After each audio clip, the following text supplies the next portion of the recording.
Steve invites me inside, saying that something very mysterious happened. Steve reviews what happened, in which he and Blue were outside playing kick the ball when Blue kicked the ball really hard. Blue passed a stone wall. He decided to go get it. Once there, he found a cardboard box and a stack of logs. Looks like someone had been building a fort in the backyard, but he has no idea who built it. He did not build it, and Blue didn't either. Wonders if I built it, but I said I did not build the fort in the backyard, so it's a mystery. One that they want to solve. Blue leaves her paw print up, saying that they should play Blue's Clues and be detectives and search around for clues to help them figure out the answer to this big mystery.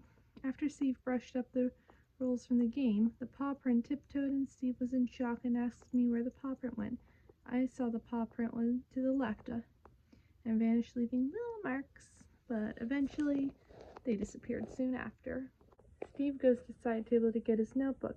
Side table spoke in a Sherlock Holmes accent and hands Steve his notebook so he can draw out the clues to their big mystery.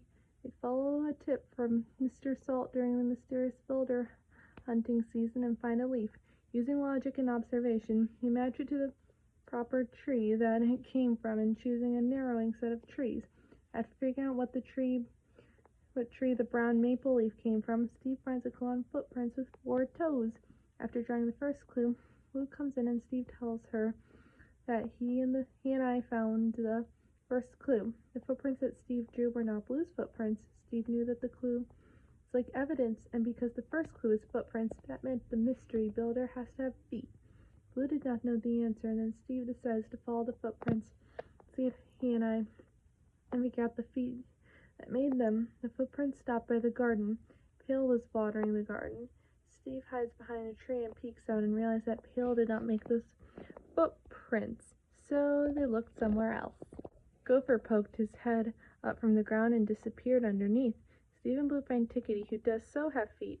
She was doing a jigsaw puzzle, and when she was finished, they wanted to talk to Tickety on some evidence. Steve and Blue wanted to be sure that Tickety has feet, and she does. So Tickety was instructed by Steve to make footprints in the dirt. After that, I figured out that Tickety's footprints were a different shape from the ones left by the mystery builder. It did not match the evidence. Steve and Blue thanked Tickety for their cooperation, and it was mail time. They sing the mail time song, and then Mailbox came inside with a disguise. Mailbox whispers to Steve that he has something for him. It was a mystery letter. Steve gets the mystery letter, and when he opened it, there was a leaf inside which looked just like the one he saw and found before. Shovel calls Steve to take a look at the fort outside. Steve did so, and Pale tells Steve the fort was growing. There was a roof put on top of the cardboard fort, which had leaves that looked a lot like what Steve had in his hand. Steve thought the mystery builder has struck again. Soon after, a paw print appears behind the bushes. It disappears, and it reappears again and gets away. Steve did not see it and asked me where the clue went. I called out left, and Steve said, follow that clue. Now we find signs of activity at the house next door to Blue's house. Would somebody be moving in? Steve thought the second clue had to be by the house next door. The clue appears and disappears at different spots, and Steve was just not quick enough to see it. Steve still had to draw the second clue, but did not know what the second clue was. I remember that it was a tail. Steve gets out the notebook and was about to draw the clue when he realized that he did not see the tail. How could he draw something he did not see? Steve asks me if it was a straight tail or a curvy tail. I saw a curvy tail. Steve needed a little more info and asked if it was bushy or skinny. I saw that it was a skinny tail. Now that Steve had enough info, he carefully draws a curvy, skinny tail. He shows me the second clue. Steve was struggling to figure out who the mystery builder could be. The first clue was footprints, and the second clue was a curvy, skinny tail. Steve needed one more clue to solve this mystery. Mr. Salt calls up from afar, and he thinks he saw the mystery builder. Steve and Blue looked at the 3 photos taken by Mr. Salt himself. Mr. Salt missed 3 times, but there had to be some evidence in one of the 3 pictures of where the mystery builder went. I pointed out that some evidence taken by the stone wall because I noticed the tail was sticking out. Steve saw I was right and was amazed at my detective work. Steve and Blue looked by the stone wall, but when they got there, the tail was gone. I saw footprints on the path which started next to the stone wall. The footprints on the path were the ones Steve drew earlier in his notebook, and it was their main evidence. Steve and Blue followed the footprints, but then they stopped. The footprints go in two different directions. Steve and Blue checked the set of footprints on the path going straight to the left. Then they heard something. Gopher pops up by the leaf pile. Steve and Blue thought Gopher was the mystery builder. Gopher had footprints that matched the ones Steve drew in his notebook. But Gopher's tail was skinny, but it was not curvy, and it was very short and stubby too.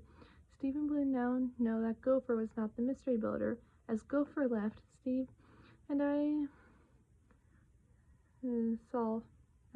they solved it, and now we had to check the set of footprints going downwards. Then the footprints ended by the sandbox. Steve and Blue were stumped.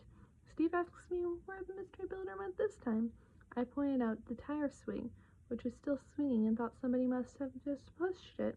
Steve and Blue passed the tire swing and up by the fort again. Steve and Blue looked around for the mystery builder. Know that it has to be around here someplace. Mr. Salt takes a picture, and when the picture came out of the camera, the third clue was on it. Mr. Salt felt bad because he got a little too close. Steve understood, and it was okay, because Steve can still draw out the clue in the notebook. The third clue had a point, curve, and another point. Now that Steve had collected all three clues, they were ready to figure out the mystery. Steve thought Mr. Salt did a great job for his hard work. Steve sits in the thinking chair, and he and I had to think who the mystery builder was that built the fort and was moving in next door to their house. Clues are footprints, a curvy skinny tail, and a picture with 2 points and a curve in the middle. Steve looks at the third clue and can see 2 triangles. He asks me what the 2 triangles with the curve in the middle is called on top. I said they were ears. Steve thought those ears on top had have to be the picture of the mystery builder's head. Steve had to figure out who had a head with pointy ears, a curvy skinny tail, and made footprints that Steve and Blue were following on the path. All those clues turned out to be a kitten, because the kitten had a curvy skinny tail with pointing ears on its head, and made footprints next to the stone wall from what Steve and Blue were following. Now that they know what they are looking for, they head outside and once more find the kitten.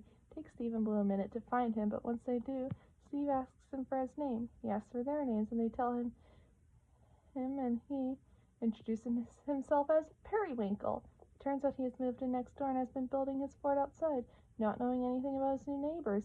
Mr. Salt takes a picture of him in blue. Mr. Salt welcomes Periwinkle into their neighborhood and gives the picture of himself with blue. After that, Steve sings a so long song, and Periwinkle and Blue are in the cardboard fort.